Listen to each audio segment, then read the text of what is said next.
All right, so the passion fruit vines are doing really well. We got about a foot left, maybe a foot and a half to get to the roof. So, and the key is here, as you can see, there's a vine, another vine. You know, they all wanted to be in one area, clumped together. I separated them and clipped them onto the ropes with these clips right here, as you can see. I have small ones here and medium and large ones over there.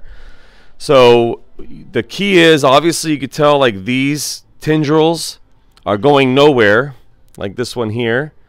You need to go and connect them back to the rope, and you're going to see them throughout. Here's another one, another one. You don't want this to drop to the floor and go throughout your longevity spinach or whatever you have on the floor.